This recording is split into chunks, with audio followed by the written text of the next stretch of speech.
imagine you've got £200, a couple of BlackBerry phones, a USB drive that may contain some evidence, I don't know, and the clothes on your back. And you know that the moment of escape is right now. This is your chance. And if you don't take that chance, you're going to be thrown back into a prison and you don't know when you'll ever get out. Also, you could be flown off to a remote destination and you'll never see your wife and children again.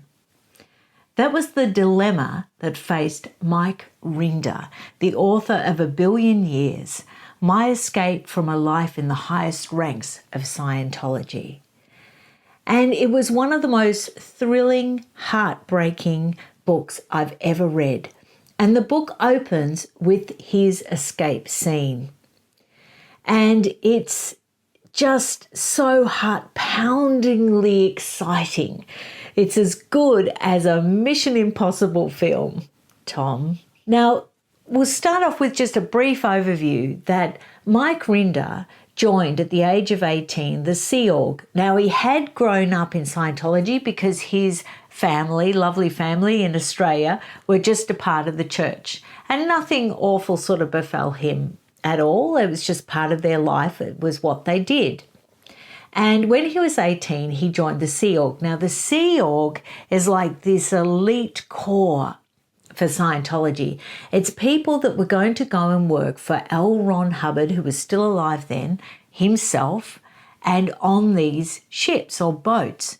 Now, L. Ron Hubbard was on boats on international waters because he was fleeing a lot of legal troubles that were happening in the United States at the time.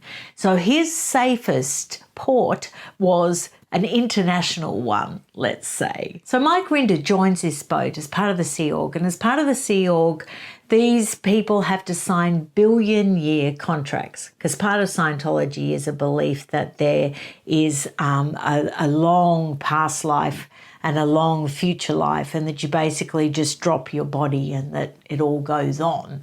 And so they have to sign this billion-year contract. Now, the other thing about the Sea Org is that despite having to undergo really horrific things on quite a lot of occasions, which I'll detail a bit for you, but I want you to read his book, they doubt their own reactions to things. So when Mike Rinder got to this boat and he had an awful smelly bunk in an overcrowded group sort of below decks area, and the food was lousy and the work was horrendous and they got paid like 40 cents an hour, and you know, there was a lot wrong with it and it wasn't what he'd been promised. So his normal reaction was, oh, this is a bit weird, this is not good. But in Scientology, you're encouraged to think that the fault you find with anything is within yourself. And these faults that are within yourself are eradicated by going to auditing, where you hand on to two sort of tin cans where a low voltage sort of electrical current runs through this e-meter, and you have an auditor that sits on the other side. So when you're griping about the fact that, you know, you've got really lousy living conditions and you're only getting paid 40 cents an hour and the needle's going, the auditor's saying, yes, that's a read. And from what I can gather is they ask questions and they get you to revisit and delve into the thing that's bothering you to the extent that you almost become desensitized to it.